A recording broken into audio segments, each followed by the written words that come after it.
I'm Hannah, And I'm Abby. right? And this is how to write numerals in AP style. So we're gonna start off with ages. Ages is something that a lot of people already know about, but you only use them when they're relevant to the situation. So like profiles, obituaries, significant career milestones, achievements uncommon for the age, and you always use figures. So like the girl is 15 years old. Use hyphens when expressed as adjectives before a noun or as a substitute for a noun. So A5, the numeral, dash, year, dash, old, boy. When years isn't required, it's assumed that the figure is in years. So some examples we have are the 101 dash year dash old house.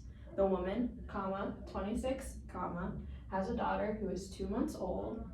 The woman in her 30s with no apostrophe. And you also have some replacement phrases for ages, like a parent of 2 young children or a World War II veteran.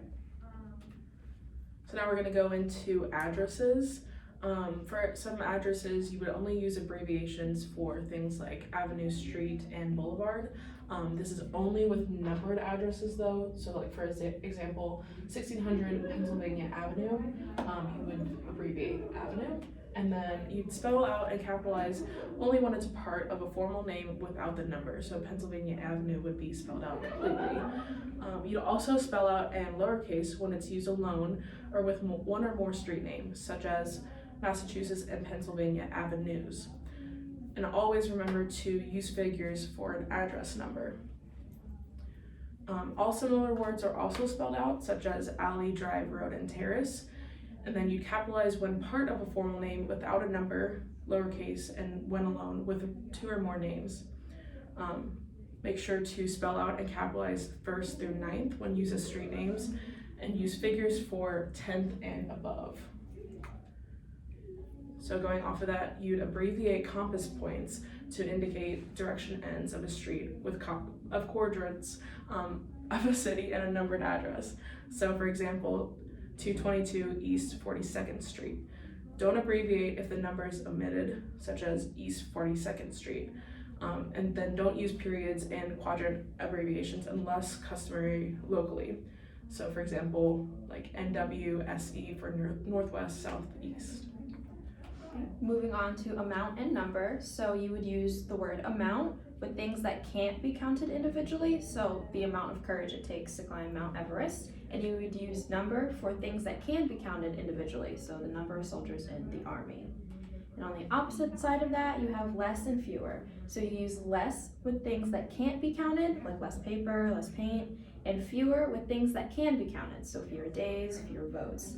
There are some exceptions. So for example, write the jingle in 25 words or less, but those are more colloquial and learned than they can be taught. So now we're going to go into fractions.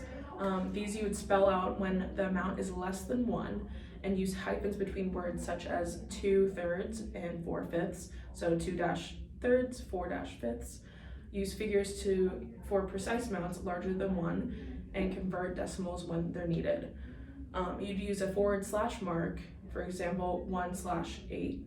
And then for mixed numbers, put a full space in between the whole number and then the fraction. So you would do 1 space and then 1/2. So for percent, percentage, and percentage points, as of 2019, the AP changed from spelling out percent to using the percent sign when paired with a numeral, and there's no space in between them. So average hourly pay rose 3.1% sign. Amounts less than 1%, you put a 0 before the decimal, so like 0.6%. And when you use words instead of figures and numbers in casual settings, so she said he has a 0 spelled out, percent spelled out, chance of winning. And try not to start a sentence with percent, and if it can't be avoided, you spell out the numeral and the percent sign. So 80-9 in percent, all spelled out, of sentences don't have to begin with a number. You use a singular verb when standing alone or when followed by a singular word. So for example, the teacher said 60% was a failing grade. And on the opposite side of that, you use it as a plural verb when followed by a plural word. So he said 50% of the members were there. And you use decimals, not fractions, so 4.5%. And for range, you can use 12% to 15%, 12% dash 15%, or between 12% and 15%. And you use percentage when it's not paired with a number, so the percentage of people agreeing is small. And don't confuse percent with percentage point. The change from 10% to 13% is an increase of 3 percentage points. This is not equal to 3% change, it's a 30% increase. So for example, Republicans passed a 0.25 percentage point tax cut. And that's all we have. That's our guide on writing numerals in AP. Thank you.